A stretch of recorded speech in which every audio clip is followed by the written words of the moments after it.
the Nashville 2 podcast with your host, Edward Fox. G'day, viewers and listeners. It's Ed Fox back with another great episode of Nashville 2. Nashville 2, your Nashville 2, let's tell your story. If you know somebody that should be on the show, have them reach out to me or send me their information and we'll get them on the show. Today, my special guest is CEO of Williamson Inc, which is the Williamson County Chamber of Commerce, and it's Matt Largen. G'day, Matt. Thanks for being on the show. Good day. Thanks for having me. I appreciate it. There you go. I tell people I need them to move from the deep south. I needed to move north to learn how to say g'day, y'all. Yeah, I get that. So, Matt, are you from Middle Tennessee originally? No, I'm from Arkansas. I moved here about, 17 or 18 years ago from Little Rock.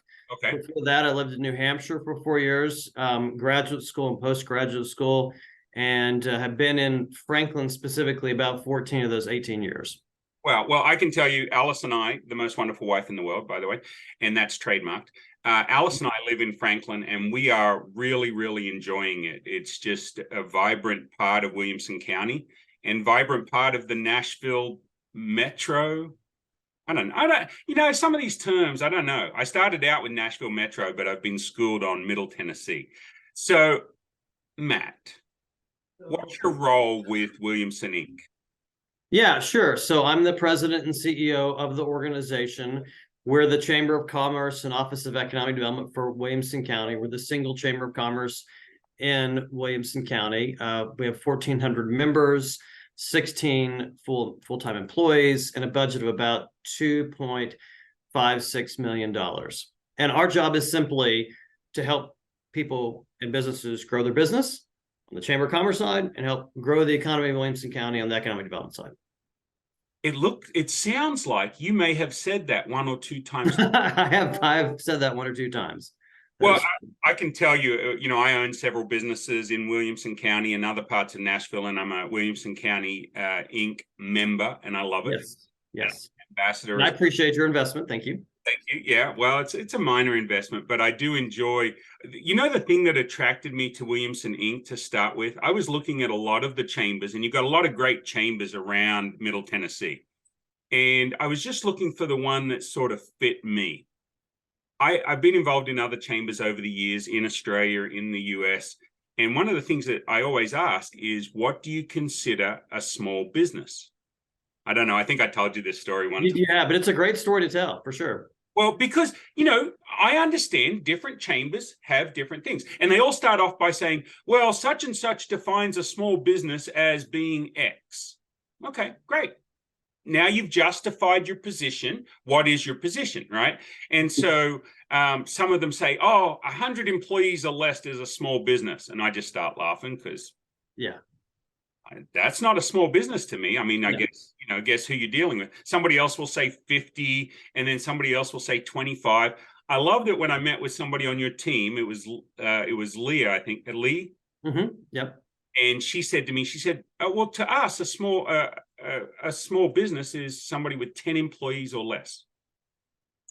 That tells me that you guys are a chamber that, yes, you can work with the big organizations, the big corporations, and we have a lot of them in Williamson County, right? But also that you understand the value of what small business brings to the table. Right. Do you want to expand on that a little bit? Yeah, I'll be happy to. And it's a great point. And I will say, no investment in our organization is minor or insignificant. It all matters, and it all matters to the person making the investment. And we take that very seriously. 90% of our members are between 1 and 10 employees. Small business is the lifeblood of our community and every community. And there's such a tie between having the large businesses that have the salaries that give our residents the opportunity to spend more of their disposable income at our small businesses on their goods and services. So there's a direct tie between the Mars Pet Care, the Nissans, North Americas, and our small businesses who rely on those employees to keep those businesses operating. So we understand that. And I will say one of the things that was new for me, I'm kind of new in the chamber world, I guess. Before this, I did economic development for the county, and then before that, the Nashville Chamber, is being at ribbon cuttings and hearing people tell the story about their business. And a lot of times they get emotional because that business is an extension of themselves. It truly is like another child. And so when you have that mentality and keep that in mind, this is not just somebody's check they're writing. They're investing and counting on you to help make the connections that can grow that business, grow that additional member of their family, so they can put food on the table. They can save for their kids' colleges. They can really realize the American dream and move up a station in life. And that's what it's all about. So we have such a great privilege in our organization with our entire team to make sure we meet the needs of our business community in Williamson County. Yeah, and I think you've got an amazing team. Obviously, I'm biased because I interact with them a fair bit, and I think they're a great team. Even when I've come up to the office and just had questions, and people that aren't normally in those roles are there, and like Joy and some of the others that are just answering questions has been fantastic for me. And they'll put up with an odd dad joke or two, which is that's what I do. So that was pretty good. Sure. So I would think about, having watched you've got such a great team. It almost feels like your main role is an encourager and just sort of like letting the team do its thing, maybe with some minor course corrections occasionally, but. Totally agree. Couldn't agree more. My job is to be a resource for the team when they need me, right? And so I help set the strategic direction, but it's a collaborative process. We all have a say in where we're headed. We all have a say in what our core values are. And my job is really to be a resource and help set the goal, but then how people achieve the goal is up to them. And so I want to be the person that helps take down roadblocks, offers advice, makes connections, and really leverage my sphere of influence for my team to be successful. Because at the end of the day, that's how the organization's successful. One is our team successful, and then how they can make our members successful as well. So it is definitely a strategic role for sure. And I truly believe you hire smart people, you hire talented people, you hire good, decent people, and you let them go. And you're there to empower, you're there to help, you're there to really be a resource for them in getting to where they want to go. And our number one core value is reliability. Right. And so we are reliable on each other. Everybody knows what's happening in the organization. They can answer any question.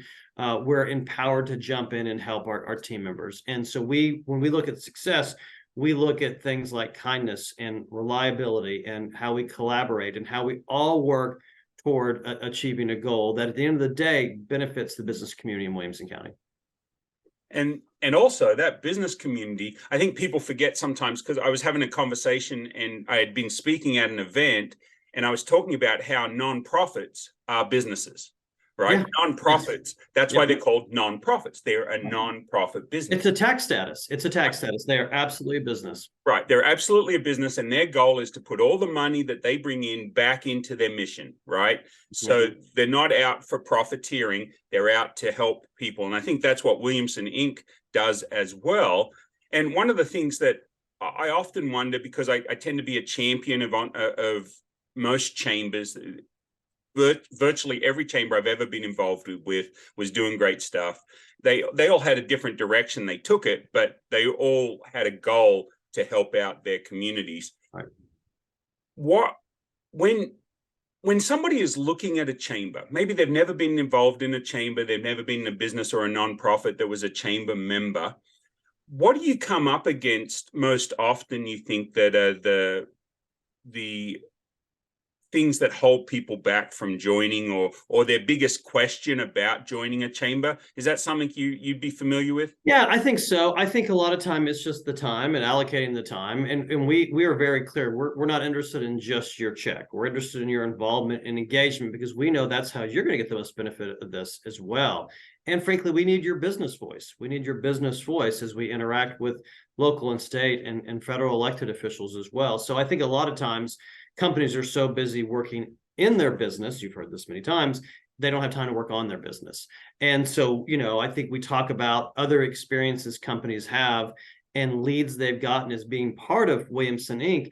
And then I think too, just coming to the events, experiencing our community, learning about our community as well. I think that's something else that's really important. But at the end of the day, we want this to be something that's beneficial for you. And so we measure our success on the success of our members. And we know that if I take care of our team takes care of our customers, our members, and our customers' members ultimately take care of their business and our community as well. So I think the biggest issue is about, I don't have time to be a member. But I really think, look, at the end of the day, this is, if your job is to grow your business, we are an avenue and the best avenue for you to do that, to meet other people in the community who can exchange goods and service. Because at the end of the day, we're not a social club. We are a chamber of commerce, and commerce is the reason why you join. And the more you use your membership, the events that you come to, the relationships you start, and then you foster along the way, the better it is for your business and your bottom line. And that's so true. One of the things that I like to do when I'm speaking in front of a group, whether it be a networking group at a chamber or outside of a chamber or any business group that gets together, is I ask them, how many of you feel like you're spending time away from your business to be here? And it's a trick question, right?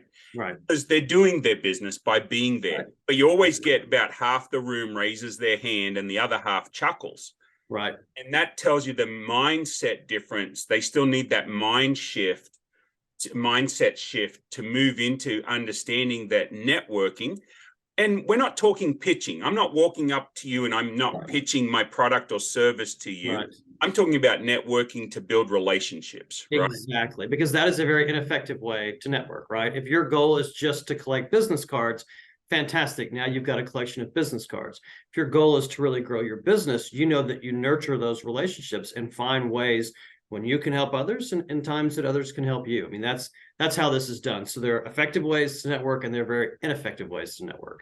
Right. And I do a little series on YouTube called Networking Education. You know, it's got the pun dealt into it. Yeah. But because I didn't know, right, I had to learn this stuff as a new business owner growing up around business owners, but I never saw them do any networking or relationship building. Old school in the 70s, it was always sell, sell, sell. Right. And so you join chambers and people go, oh, how good is the Williamson Inc. chamber? You know, has the Williamson County chamber been for you? And I'm like, dude, it's only as good as the time you put into it. That's right. If you don't put any time into it, you can still add value. You can still support the business community by being a member, but really the true value for the chamber is for you to participate in their events and activities, and which is really just saying what you said a minute ago. But I think a lot of people don't think about that. And when you said that they don't have time for it, even if they were just coming to a ribbon cutting or an event once a month, they can put that on their schedule. And it's helping them build their business by being front and center and making relationships. That's exactly right. I mean, I think that's, you know, when you look and take a deep dive of how people are spending their time, I think it shows, you know, how much time are you willing to spend on versus in your business. And that's what ultimately grows your business. So it is a mind shift change for sure. And you know, we welcome, I take pride in the fact that we're not a social club. We welcome everybody. We want everybody to be a part of the success that Williamson County has enjoyed. And you're right. It is only as good as the time and effort you're willing to take. But the more people that take the time and effort, the larger the pool is to start developing those relationships. And the more people you have to sell your goods and services, it's a cycle that builds on itself. Exactly. And also, you know, one of the most powerful things I've gotten out of the chamber is that by making those contacts, guys like Dan Phillips, the storyteller, the videographer, by having that relationship, when my contacts come to me and say, oh, man, I can't find somebody that can shoot good video. Do you know anybody? And then being able to refer to the quality of people that we have in the chamber out to my clients makes me look really good. Absolutely. And it comes back. And again, it's all about building your business network. Everybody needs to build a business network, no matter what they do. And so, you know, these things tend to have a way to come back if you're in it for the right reasons. And even if you're just trying to sell, which of course everybody has a bottom line, including us, this is just a more effective way to do it at the end of the day. Right. And selling comes from building relationships. Yes, absolutely. You still got to ask, you still got to offer the product or the service. But if you do it in the right way and not just collect the business cards and then send out cold emails, but say, how can I add value to you? And that's what I found Lee did when I went to join the chamber. I said, I want to meet with you first. And one of her first comments was, well, what can we do to add value to you? I'm like, You're stealing the words right out of my mouth. What can I bring to the chamber? How can I be involved? What can I do to participate? Yes, I've got an ulterior motive. I want to build those relationships, Sure. but I also want to contribute. I want to be a contributing member. As my kids aged and they all got to that tweens and then teens, is I said, you know what? Yes, you don't, this is a benevolent dictatorship. Mom and I are the dictators, right? Not a democracy. Our family's not a democracy. But you still have to be a good contributing member of the household. You have to be a good citizen of the household. And so for me, that's the same when I join any organization. I have to be a good citizen of that organization and make sure that I am making more deposits and adding value than I'm taking out. And I see the same coming back to us from your guys too. So I just want to let you know, you guys are doing a great job. You've got an awesome team. Let's take a shift for a minute. You said that you're new to the chamber, but you worked with the Nashville chamber as well? Oh, yeah, I was at the Nashville chamber. And I should say I'm more new to the chamber side than economic development. My professional background has been up until this job strictly in economic development. So explain a little bit about economic development for those of us that are used to layman's terms. What does that mean? Yeah, no, I'm serious. The sleeve. That's a great point. And everybody sort of defines it differently.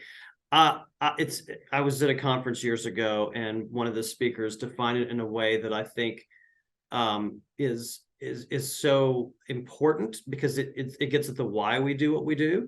And he said, look, economic development is simply helping to create prosperity for those you care about. That's it. That's what it is. And that may look different in different times, in different ways and different times. I mean, a great example would be In-N-Out. The announcement of In-N-Out establishing a corporate operations in our community, and then opening some restaurants in the region as well. That is a very tangible piece of economic development. Work for about a year and a half that resulted in 277 new jobs. Our residents who have a chance to work there. It could be Nissan moving here 15 years ago, Mitsubishi moving here, I guess, 5 years ago. Those are more direct evidence of economic development, but it's the work that really undergirds it all, that focuses on creating a community that is a great place for that private sector investment. It starts with having, obviously, a safe community, which we've got here. It starts with having a low tax environment, a low regulation environment, certainly the case in Tennessee with no income tax. It's having great housing options.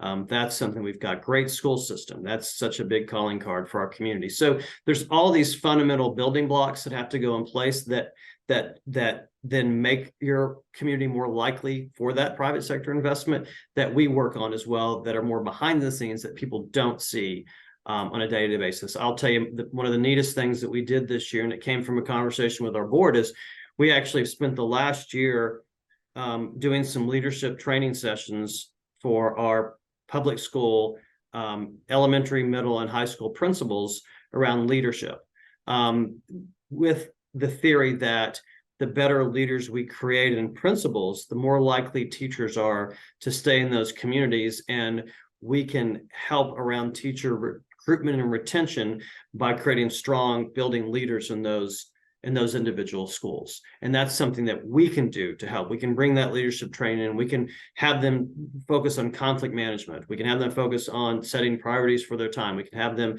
focus on effective communication. And if we give those tools to the principals, that filters down to the teachers, and they're more likely to stay. People don't quit jobs, they quit bosses. And if you've got a really good boss, really great leader, you're more likely to stay. And that helps with what we're seeing now around teacher shortages across the country. So there's a very real thing that we did that nobody really knows about, but is really fundamental to making sure the foundational economic development building blocks are still strong in our community. Right. And leadership becomes so important in that education. We learn it so many times by making mistakes, by realizing what we do wrong, that if we can shortcut that and teach from other people's mistakes and other people's skill sets, to me, we've never lived in a better time to have access to all that information. It can almost become overwhelming. And so having somebody curate that and get that information out there becomes important. Yeah. So what are some of the challenges that Williamson Inc. is running into now with bringing in new members? I would say one of the biggest challenges we're facing as a community is around housing. and Okay. affordable, attainable, however you want to call it, housing. Our average home price is over $1 million in our community, and that is Right. not sustainable. So Yeah. that is a big challenge when it comes to companies trying to hire talent, to find a place where those people can live within a certain proximity. So the housing piece is definitely a challenge. We know there's transportation challenges in Middle Tennessee. We've got to figure out what the long-term solution is to those. And for us, again, it's our education system. How do we make sure we fund and pay our teachers a wage that allows them to stay in the profession and continue to educate our students? Well, we were talking about that with the church I go to. The preacher has pastored there for 24 years. And whenever he gets ready to retire, and I think he's late 50s, the next preacher that comes in, where can they afford to live? Right. The church can't pay a salary that can cover a new pastor at that church once the old pastor lives, but he's owned his house here for more than 25 years, right? And so it's that same challenge, is where do we find affordable housing for them? Yeah, that's exactly right. The price of housing is far outpaced, even with inflation over the last couple of years. It's exponential. It's even outpaced the cost of college. So we've got to figure out what a solution looks like for our community. Understanding there's obviously a private sector and there's a capitalist economy and all how do we manage through that, right? But housing, we've got to figure out some kind of solution to create those opportunities for people like the next pastor, like teachers, like our first responders, frankly, like our middle managers. I mean, that's the challenge now. So that's something we have a lot of conversation about, we focus on, but I do think there'll come a point where we'll need to make some policy changes that will be a price tag associated with those to make sure we create that funding mechanism that allows us to build some of that kind of housing in our community. And you said funding, not funny. Funding. Yeah. I realized it was funding. So, I always turn that around.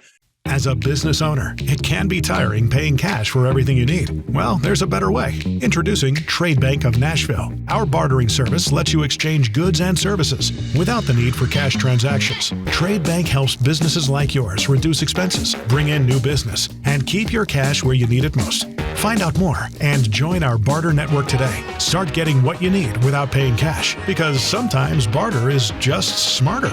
Apply today at nashville.tradebank.com. So there's a lot of cool stuff going on in Williamson County, and really we don't have enough time to talk about all the wonderful things you guys are doing. I'd like you to talk directly. My listeners and viewers, they're spread out all over the country. I even get some relatives to listen from Australia too, so that's pretty cool. But if somebody is maybe not considered a chamber and they are involved in a nonprofit or a business or a church or somebody that could be a member of their local chamber, and we're talking global chambers here or not just Williamson Inc., what would you say to them? How would you hope to encourage them to at least check it out? Yeah, it's great. I think it's incredibly important to support your local chamber of commerce, have conversations with the staff. And look, here's the thing. If you happen to be in a place where the chamber is not as strong as you would want it to be, find a way to get on the board, find a way to make changes, find a way to be part of that solution that creates a strong, viable business organization for your community. So that will be my charge is look, don't just join off the website, have a conversation, find out what the organization's about. Is it truly just a social club, or is there a business reason to be behind it? And if it's not to your liking, get some other people in the business community to try to make changes and try to fix it, to make sure it is an organization that truly supports the business community. Yeah. And I would second that. I would second all of what you said. And I would add that being involved in a chamber, apart from all the benefits you get from it for your business or your nonprofit, what you give back to the community and what you can instill in your community is key. Your participation in the chamber could change somebody's life. Right. And people don't realize that, because the relationships we make and the people that we meet, sometimes they just need some encouragement. That's what I love about the ribbon cuttings. Williamson Inc. does so many ribbon cuttings, and you have an ambassador team. I think it feels like it's 100 people strong. I think it's pretty close to that now. Yeah, I think it's pretty close to that. We definitely take those so seriously, because like I said earlier in the show, This is so important to those business owners. It is an extension of themselves, extension of their family. And it's so important to be a welcoming community. I will say the one thing that I hope we never lose in our community, because we have welcomed people from all across the country, all across the world, right? In your case, Ed, is that we don't ever lose that sense of being this genuinely welcoming, authentically hospitable community that really takes people in. And I worry about that sometimes, frankly, across the country, whether it's a political divide or just the coarseness of our discourse, that we're not a place where, yeah, we may view things from a different lens, but at the end of the day, we all want to have a safe place, a prosperous community, a great place to raise our family. And I hope as long as there's enough people that recognize that, I don't ever want to get to the point where people come here and they think, oh, wow, now close the gate. I'm here, we're done. And that's not the way. You should never move to a growing community thinking you're the last one in. Right. It really is so incumbent to be a good neighbor and just to be kind in all ways. And that's also true to the point that I think that the welcome that I got, and we lived in Kansas for 30 years. My wife's a Kansas girl, born and bred. So moving to Middle Tennessee, we had a brief stop in Bowling Green, Kentucky, because of her work. And then when we came looking here, I got involved with a networking group, a B&I group that met at the Elks Lodge in Franklin on a Wednesday morning and was driving from Bowling Green. And that's not fun, getting up at 4:30 to be at a meeting at 7 p.m. I don't do mornings. I rock 11:30, right? And as we record this, folks, it's just after lunch. And so I like to start at 11. I can relate, Ed. I can relate. I'm not a morning person. I'm kind of forced to be with some of the things we do, but I'm not a morning person either. Right. And so that was it with B&I. And I said, well, where can we live close to the B&I group? Because I'm not going to quit it because it's really good. And so we found somewhere here just off of Murfreesboro Road and Royal Oaks. Oh, great. Found an apartment. Because I got here and I started joking, that, shoot, I can't buy a chicken coop with a solar panel for under $400,000. It's just, By the way, I'll insert my dad joke. What do you call a chicken coop with 4 doors? I don't know. What do you call a chicken coop with 4 doors? Good answer. A chicken sedan. I had to explain that to somebody the other day, but yeah, that's true. Because a coop is 2 doors. A sedan is 4. Yeah. So anyway, but the welcome that we got and how warm and welcoming you guys were, and I definitely think that Williamson County is a great networking county with the different cities working together, Brentwood, Franklin, all the rest. And then you guys are doing an event. I think this will be the 2nd annual event where you combine with a couple of other chambers.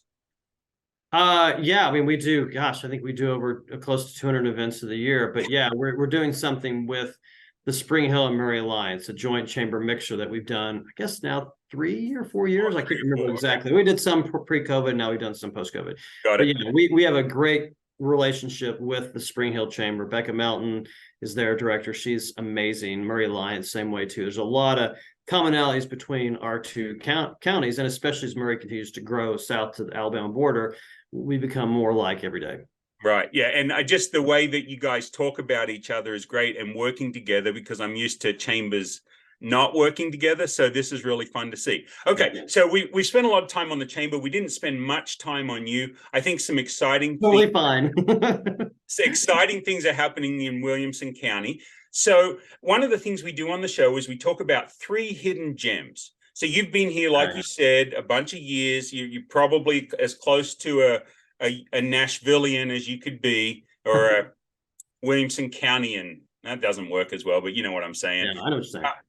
What are some of the hidden gems that you think that you love about Williamson County? Now, folks, he can't list everybody, so don't go getting upset and putting in the comments that he didn't mention such and such. Right. Because I've told him to limit it to the top 3. Top 3, yeah, and in no particular order. I mean, I think it is hard, and I don't know that what I do is hidden necessarily.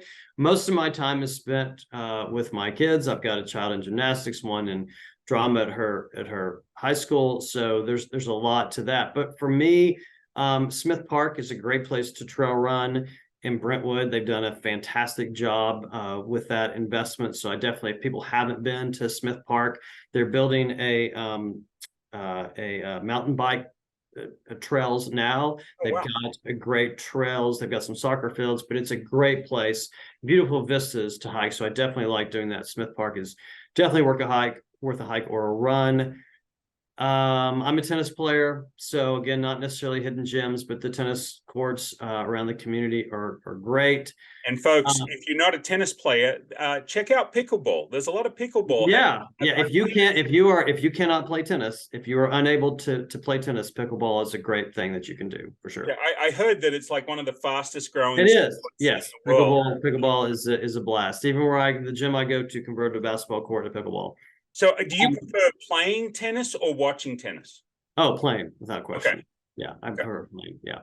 And I would say the third, again, it's not hidden, but there's nothing better than just taking a walk in downtown Franklin. I had some family in last week from Virginia, and I think you're reminded when you bring people from out of town just how great downtown Franklin is. It really is the front door for Williamson County. I sent them to Leapers Fork Distillery. That's fantastic. Arrington Vineyards is a great place to hang out. But just walking in downtown Franklin on a beautiful day, whether it's enjoying the festival you've got or just hanging out, is such a it definitely it's a Norman Rockwell painting. I mean, for sure. And it really is a fun way to spend an afternoon. I loved the first time I saw downtown Franklin, and I've loved every time I've gone down there since. I love the fact that they've got a free parking garage that can accommodate a bunch of us, which is great.